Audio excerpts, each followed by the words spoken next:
Hi and welcome, my name is Joshua from Tag. In this video, I want to provide a simple example on how we can apply knowledge gained on the usage of for loop in R from my previous video. So for the purpose of this particular tutorial, we'll be using the data set called trace that stores information on the get, the height and volume for black cherry trees. So if you want to read more information about this particular data set, put question mark and then run, and you have all the informations at the level of the help pane. So with the head function, we can also see the first few observations of this particular data set.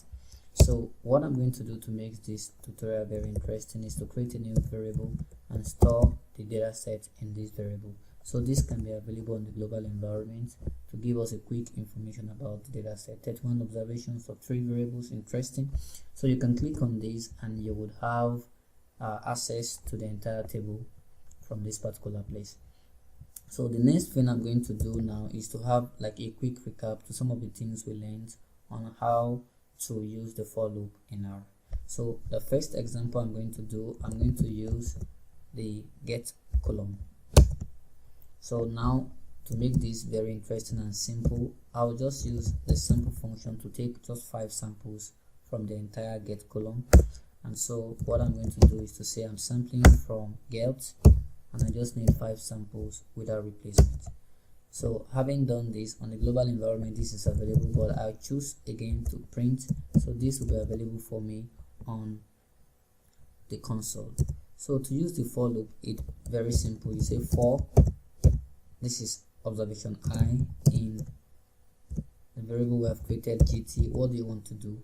I'm creating a new variable inside this loop that stores, for instance, all the values we have, the samples we have are measured in meters, and we're interested in converting them from meters to centimeters. So now I'm going to say this is the converted version of our get, and so I'm going to say I, as they come into the loop, divide them by 100 and then print the result out for me. So print gt underscore c, print it out for me. So if I run this entire line of code right now, I'm going to have this particular value. Now these values are not reusable. We learned this in the previous video.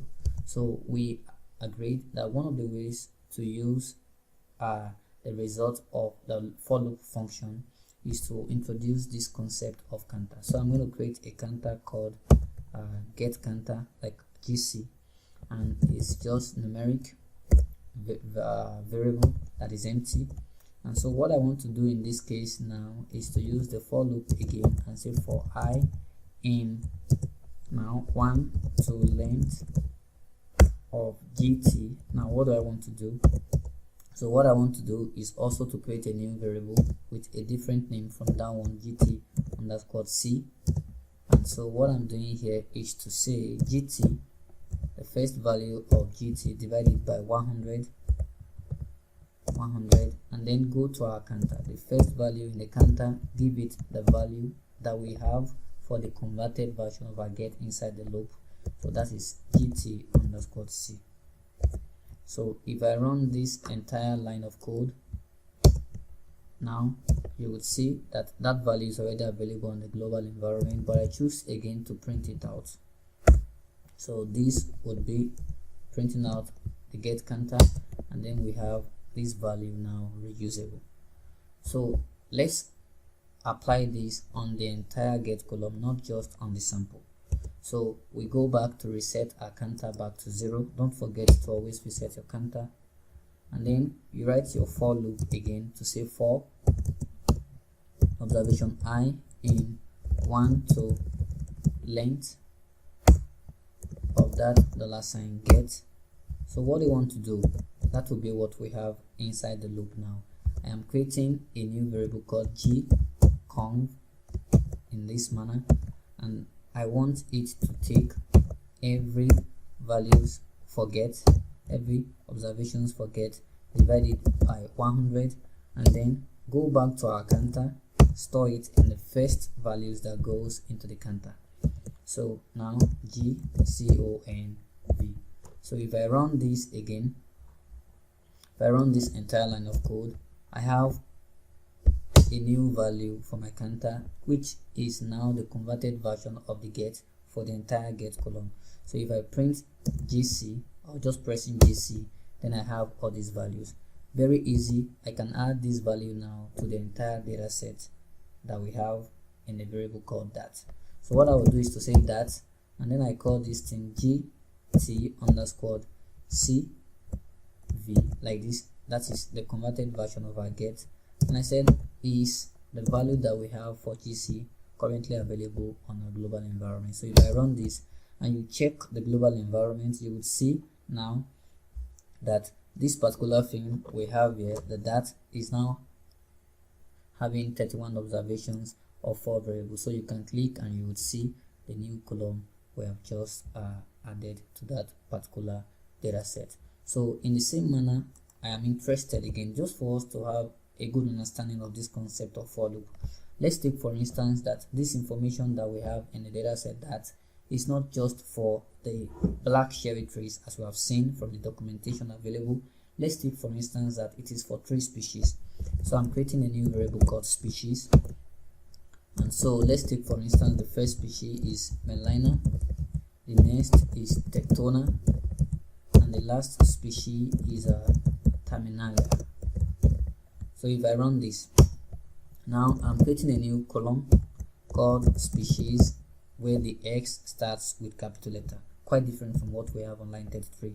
So I'm using the replicate function, and so what am I replicating? I'm replicating what I created in line 33, which is species, and I want it to be replicated, each of these values in the variable species to be replicated 10 times. So yet we still have one that will be missing out. So to address that one left out, I'm going to use the function length.out, and I said please make it 31. So if I run this again, go back to the global environment, and you will see now that this is no longer 31 or 4, but now 31 observations of 5 variables. So if you check, you'll see now that we have a column called species. So what do we now do? Now I am interested now in seeing the class of each of these variables. So there is a function from the utils package called structure, and then I put as the argument the variable. So when I check now, I can say that get is numeric, height is numeric, volume is numeric, which is okay. The converted version of our get is also numeric, but species is seen as character, and I want it to be seen in a perfect way to describe categorical variable in R. So what I'm going to do is to change the class from character to factor. So I'm going to say that $species, and I'm going to use the ask.factor function. And so I say that $species. Oh no, that $species. So when you run this, go back again to run the code we have on line 35, and you would see now that the structure for species is now in the right place it is meant to be. So finally, what I'm going to do in this tutorial, for us to have like a good understanding on this particular concept of for loop in R, is to also create a new column again to the entire data set that will tell us if the values we have now, not get this time around, for height, if the values we have in the variable height is either odd or even. And this is just very simple.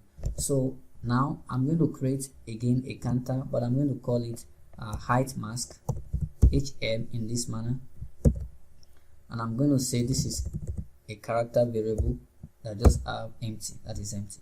So if I run this, and I'm also going to do something in advance, I'll say that, and then I call this height ht underscore mask. Let's say height mask, that is for even or odd. So, and I assign it to be like missing value at the moment, just to fill up that particular place. So if you check again on the global environment, we have an updated value for our data, and so height mask has been added, but in this case now it is still empty.